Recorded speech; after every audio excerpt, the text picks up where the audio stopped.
नमस्कार साथियों, स्वागत है आपका अपने YouTube चैनल एजुकेशनल मंत्रा में।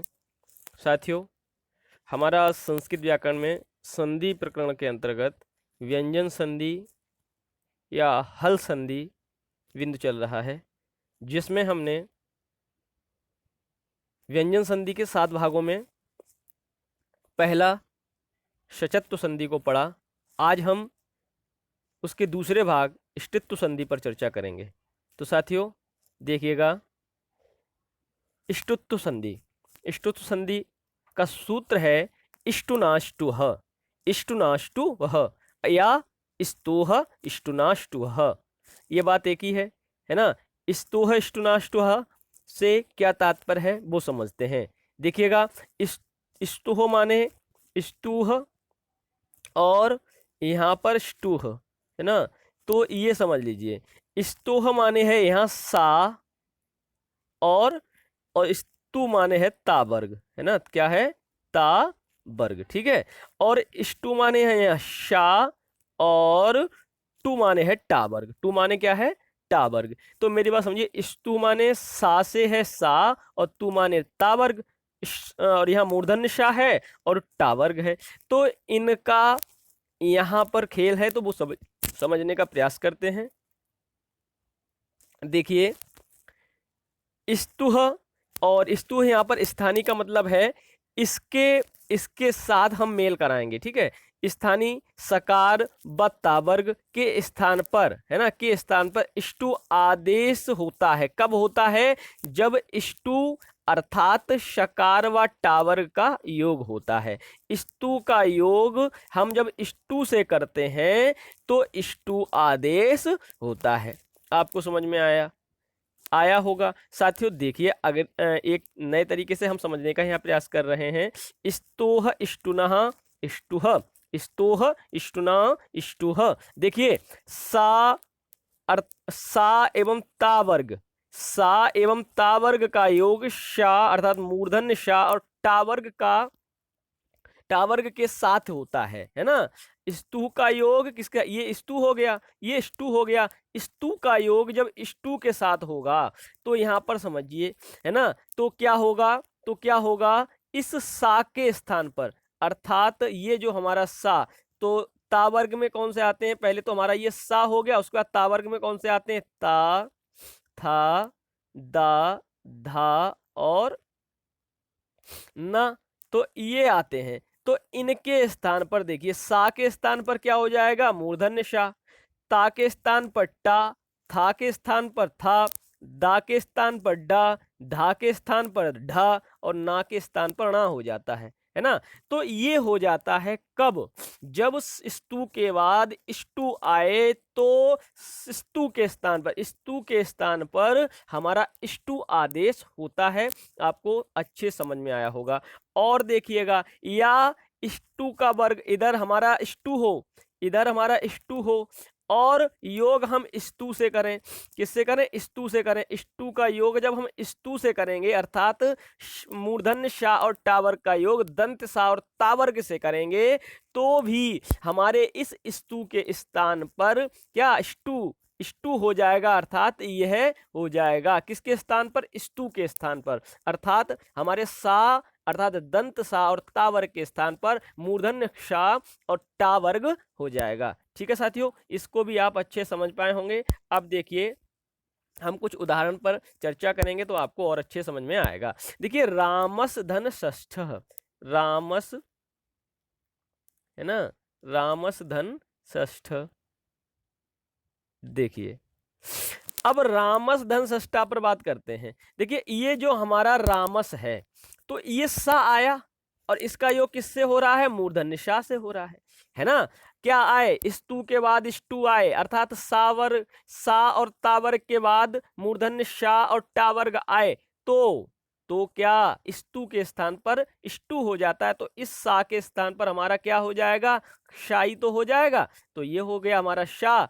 तो ये हमारा मतलब स्वर रहित सा है। तो ये स्वर रहित जब सा किस तरीके से लिख जाएगा? ये इस सा के स्थान पर ये शा हो जाएगा, तो ये हमारा रामष्ठ हो जाएगा, रामष्ठ।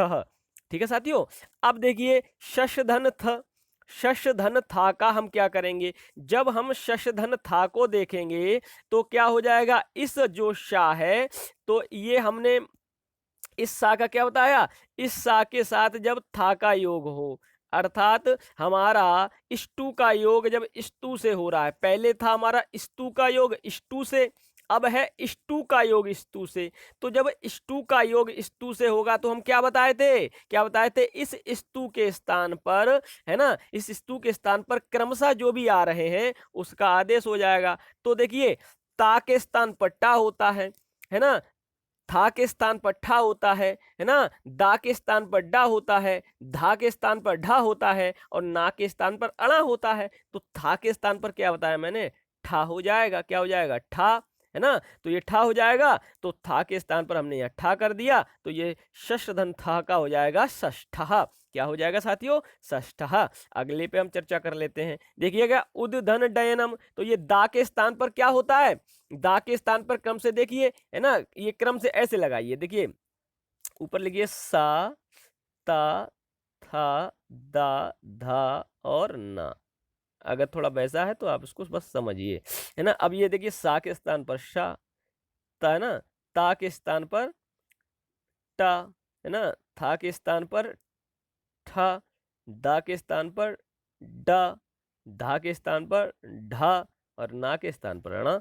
तो ये क्रम देखिए, ये इसके स्थान पर ये होगा, ता के स्थान पर टा होगा, था के स्थान पर ठा होगा, दा के स्थान पर डा होगा और हमारा ये क्या है, ये धा है, धा के स्थान पर ढा होगा और ना के स्थान पर अणा होगा, क्या होगा, अणा होगा। तो ये बात आपको समझ में आई। तो उद है, क्या है, उद धन डयन, तो ये कौन से क्रम से है, ता वर्ग में देखें तो तीसरे क्रम पे है, तो तीसरे क्रम पे हम टा वर्ग में देखें तो डा होता है, क्या होता है, डा, तो यहाँ पर हो जाएगा उड्डयनम, क्या हो जाएगा, उड्डयनम। देखिए अब हम अगले उदाहरणों पर चर्चा कर लेते हैं। अगला है हमारा रामस धन टीकते, तो सा के स्थान पर मूर्धन्य शा हो जाएगा, तो रामस टीकते, कृष धन ना, है ना। अब देखिए अब फिर आ गया, अब हमारा क्या है, स्टू आए, पहले क्या है, स्टू, अब स्टू के साथ योग हो रहा है स्तू, स्टू के साथ योग हो रहा है स्तू, है ना, तो इसके साथ स्टू के साथ स्तू का योग हो रहा है, तो इस स्तू के स्थान पर क्या होना है, स्टू, इस स्तू के स्थान पर क्या होना है, स्टू, स्टू माने मूर्धन्य शा और टावर्ग होना है। तो देखिएगा अब हमने यहाँ पर देखिए कृष धन ना, तो ना के स्थान पर क्या होगा, ना के स्थान पर हमारे ताका अंतिम वर्ण ना, उसी तरीके से टाका अंतिम वर्ण क्या होता है, अणा, टाका अंतिम वर्ण क्या होता है, अणा, तो इस ना के स्थान पर अणा हो गया, कृष्णा हो गया। उसी तरीके से चक्रिन धन ढौक से, तो ना के स्थान पर अणा हो गया। उसी तरह तत् धन टीका, और ता के स्थान पर टा आता है तो तट्टी का हो गया। अब देखिए ये हो गया तद धन टीका, जब हम दा का प्रयोग करते हैं, है ना, और टीका के साथ, तो ये चर्तु संधि में आता है, किसमें आता है, चर्तु संधि में। और तत् और टीका का तो टट्टी का, दोनों ये टट्टी का ही होगा, लेकिन तत् और तद का जब योग होगा, तत् का योग होगा तो ष्टुत्व संधि है और तद का योग होगा तो चर्तु संधि है। इस बात को आपको याद रखना है और ध्यान से समझना है। तो साथियों हमने अभी चर्चा की ष्टुत्व संधि की, और अब हम चर्चा करेंगे ष्टुत्व संधि के अपवाद पर। किस पर, अपवाद पर। देखिएगा साथियों, देखिए पहला इसका सूत्र है तोषिह, क्या है, तोषिह, अर्थात अब समझिएगा तोषिह का तात्पर्य यहाँ क्या है, यदि पूर्व पद, यदि पूर्व पद के अंत में, यदि पूर्व पद के अंत में कोई वर्ण लिखा हुआ हो, यदि पूर्व पद के अंत में ता वर्ग का कोई वर्ण लिखा हुआ हो, ठीक है, किसका, ता वर्ग का कोई वर्ण लिखा हुआ हो पूर्व पद के अंत में, ठीक है ना। पूर्व पद माने पहले वाले पद के अंत में कोई ता वर्ग हो, समझ लेना, पहले वाला जो पद होता है, संधि में दो पद है, तो दो पद, पहले वाले पद का अंतिम वर्ण जो है उसका कोई ता वर्ग का कोई वर्ण यदि होता हो, एवं पर या बाद, है ना, पर माने बाद होता है इसलिए लिख दिया है, पर या बाद वाले पद के आरंभ में, है ना, क्या हो, मूर्धन्य शा लिखा हो, क्या हो, मूर्धन्य शा लिखा हो, तो वहां संधि ना होकर क्या होता है, संयोग होता है। पुनः समझ लीजिए, यदि पहले पद के अंत में ता वर्ग का कोई भी वर्ण हो, और जो हमारा अंतिम, मतलब कह सकते हैं हमारा पर पद है, अर्थात बाद का जो पद है उसके आरंभ में यदि मूर्धन्य शा अर्थात षटकोण वाला शा लिखा हुआ हो, तो वहां संधि ना होकर संयोग होता है। संधि और संयोग में हम इससे पहले भी बताए थे आपको कि संधि में क्या होता है, परिवर्तन होता है। संधि वही होता है जब दो वर्णों में क्या होता है, मेल होकर वहां पर परिवर्तन होता है, तो वहां संधि होती है। और संयोग क्या होता है, मेल हुआ लेकिन कोई परिवर्तन नहीं हुआ, तो वहां पर संधि ना होकर संयोग होता है। क्या होता है, संयोग। तो इस जो हमारा सूत्र है इस पर आधारित एक हमारा उदाहरण है, उसको समझ लेते हैं। देखिए, संधन षष्ठः, संधन षष्ठः, ये हो जाएगा संषष्ठः, संषष्ठः। तो हमने क्या हुआ, यहाँ पर कोई बदलाव नहीं किया, वैसा ही वैसा लिख दिया, तो ये हो गया हमारा संयोग। क्या हो गया, संयोग। अब देखिए हम एक दूसरा यही अपवाद चला, इसका दूसरा सूत्र है, उसको हम समझ लेते हैं। देखिएगा, सूत्र है साथियों, ना पदांता टोर नाम, न पदांता टोर नाम, या अब इसको समझ लीजिए, ना पदांतात टोह और अनाम। अब इसको समझते हैं। अर्थात पदांत टावर्ग के साथ, किसके साथ, पदांत टावर्ग के साथ, अर्थात पद के अंत में टावर्ग हो, नाम, नमति, नगर्य, है ना, या नगरी को छोड़कर अन्य कोई शब्द यदि स या तावर्ग से आरंभ हो, समझ लेना, है ना। यदि पदांत पद के अंत में टावर्ग है और उनका योग नाम, नमति और नगर को छोड़कर किसी अन्य शब्द यदि सा और तावर्ग से आरंभ हो, किससे हो, सा और तावर्ग, लेकिन तावर्ग में ना आता है, इसलिए यहाँ पर नाम, नमति, नगर को छोड़ दिया गया है, क्योंकि इनके साथ वह परिवर्तन जो नहीं होता है वो इनके साथ होगा, है ना। इसलिए सा या तावर्ग के आरंभ हो रहा हो वहां इष्टुत्व आदेश नहीं होता है। यहाँ पर इष्टुत्व आदेश नहीं होता है, इस बात की यहाँ पर चर्चा हो रही है। कब, पदांत टावर्ग के बाद नाम, नमति, नगर ये शब्द ना आकर कोई अन्य शब्द आए और सा या तावर्ग से आरंभ हो, है ना, तो वहां पर इष्टुत्व आदेश नहीं होता है। लेकिन इन तीनों में इष्टुत्व आदेश होगा, इसलिए यहां पर बताया गया है ना। अब देख लेते हैं, उदाहरण है कुछ, तो इन पर चर्चा कर लेते हैं, आपको बहुत ही अच्छे समझ में आ जाएगा। देखिए, शश धन षड, हमने क्या बताया, क्या बताया, देखिएगा, कब, कब टावर्ग, है ना, अर्थात पदांत टावर्ग के साथ, टावर्ग के साथ, किसके साथ, पदांत टावर्ग के साथ। देखिएगा, अब देखिए यहाँ षड है, षड में टावर्ग है, शश या षड, है ना।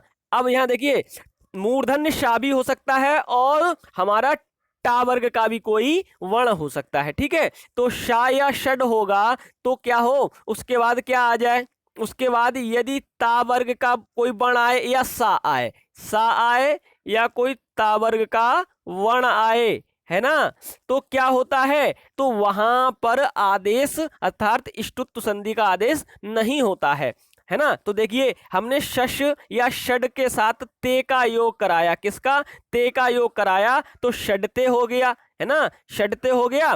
देखिएगा, ता के स्थान पर कोई परिवर्तन नहीं हुआ, तो क्योंकि षडते हो कर दो या षडते कर दो, बात एक ही है। उसी तरीके शश धन षड संतः, धन संतः है।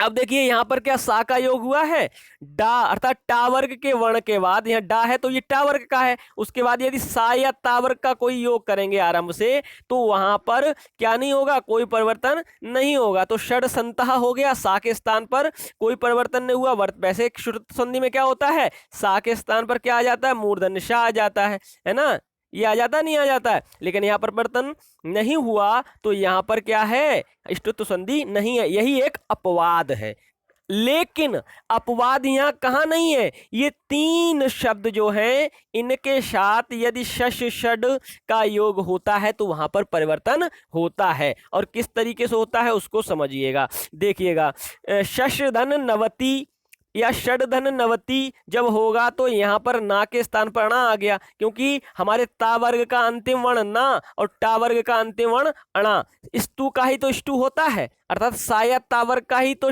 मूर्धन्य शा या टा वर्ग होता है। तो हमारे उस ता वर्ग का अंतिम वर्ण जो ना है उसके यहाँ पर क्या हो गया, अणा हो गया। उसी तरीके से षण्णवती हो गया, यहाँ पर शश और षड का नाम में जोड़ेंगे तो शन्नाम हो जाएगा, और उसी तरीके से शश और षड को हम नगर्य में जोड़ेंगे तो शन्नवर्य हो जाएगा। क्या हो जाएगा, शन्नवर्य हो जाएगा।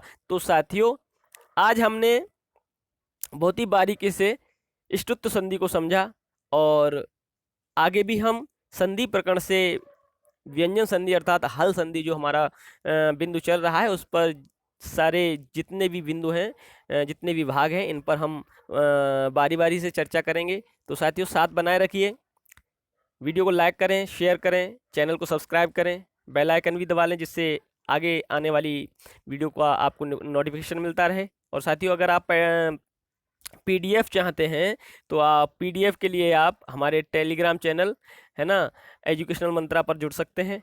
और साथियों, फिर मिलते हैं, तब तक के लिए धन्यवाद, नमस्कार।